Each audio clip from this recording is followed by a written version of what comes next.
This is a CBC podcast. There's a ritual that takes place every day that many of us take for granted. The act of paying a cashier, but that could soon disappear. Walmart in Terrace says it will switch exclusively to self-checkout this summer. Craig Lambert is author of Shadow Work, the unpaid, unseen jobs that fill your day, and Craig joins me on Daybreak this morning. Hello there. Hello, good morning. Let's start with a definition of shadow work. What is it? Shadow work I call all of the unpaid jobs that we do on behalf of organizations. It's sort of what's happening is the corporations, organizations, hospitals, schools, nonprofits are offloading work onto the consumer or the regular citizen that used to be done by salaried employees. For instance, when I go to drafted into doing this. So, for instance, if I go to the grocery store and I'm bagging my own groceries. Well, exactly. You're scanning them too, and that job used to be done by a cashier, a human being who had a job there. Now, there still are cashiers, but you'll probably see fewer cashier lines now, and a few more. As at Walmart, with the automated robotic checkouts. And why are companies transitioning to these automatic robotic checkouts? Well, the incentives are there. Let's face it. If you're a business, would you rather have a salaried person paying and getting fringe benefits and various other perks do the work, or would you rather have the consumer doing it for nothing? Not minimum wage, purely nothing. And there are even those who say it kind of makes a bond between the customer and the business because the customer is actually working for the business. What's lost, however, by having machines do those service jobs? Well, a crucial thing that's lost is those little interactions, say, between you and the cashier that you see every week and you get to know. These are small things, but they're part of the fabric of a community very often. That you come in and you know people, you see humans, you have an exchange, and that gets eroded when we're only dealing with robots and doing the work ourselves. Interestingly, though, I mean, my experience, although limited with these self-checkouts, is usually there is somebody floating around to help you if you need it. That's true. There is generally a store employee who will come, and quite often, as I know too, we need help.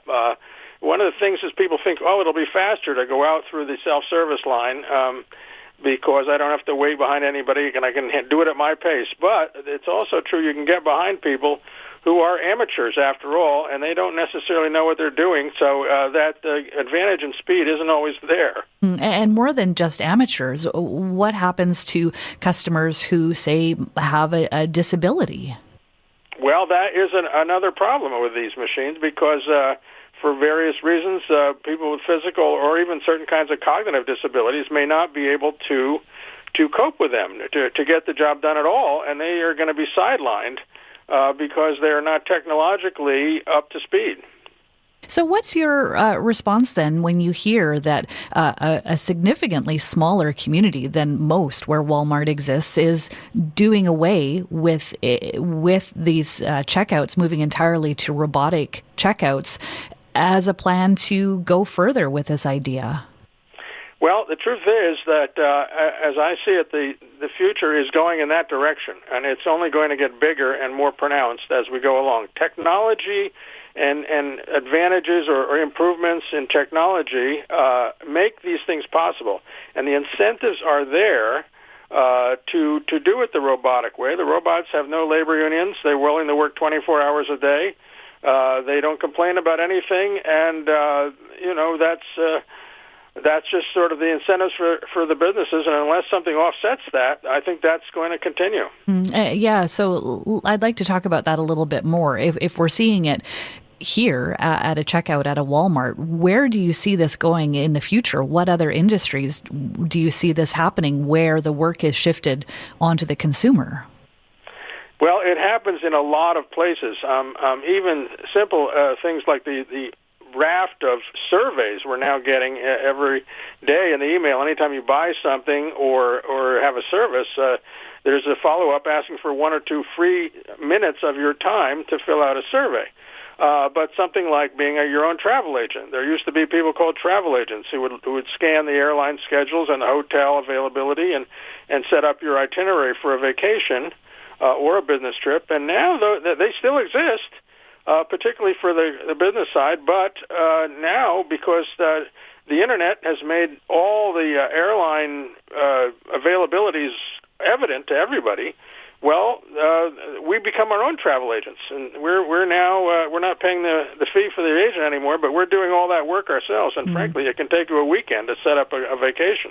And it's such an interesting tension too, because obviously consumers don't want to pay more than they have to, whether it's for travel plans or for their groceries. So, how inevitable is this? Well, it sounds good in a way, as making things more efficient and perhaps reducing costs for the business. The question really also, though, is whether there is going to be these savings passed on to the consumer. At this point, I would say it's not at all clear. I haven't necessarily noticed any lowering of prices in the supermarket due to the efficiency of having the self-service checkout. Very interesting to speak with you this morning, Craig. Appreciate your time and your thoughts. It was a pleasure. Craig Lambert, author of Shadow Work, the unpaid, unseen jobs that fill your day. We've already been getting lots of response to the news that Terrace's Walmart is going to self-checkout only. Prince George resident Tim Bennett called in with these thoughts. My mom has various medical conditions, one of them being some fibromyalgia and some connective tissue disorders, and quite often has challenges with her wrists and hands, not only because of the fibromyalgia, but because of arthritis. So when it would be her responsibility to use a self-checkout into bag, it would have, if she's having a bad day, it would not be something she could do, or even if it was a good day, could then trigger issues for her, later that evening or the next day. The whole move, I think, would to solely self-checkout is not necessarily a very inclusive practice for those customers who may have underlying medical issues. We'd like to hear your thoughts on the move in the Terrace Walmart for self-checkouts. We did receive response from Walmart, by the way. They say our Terrace customers in particular are using the self-checkouts in high numbers, which is one of the reasons the store was selected as part of this test.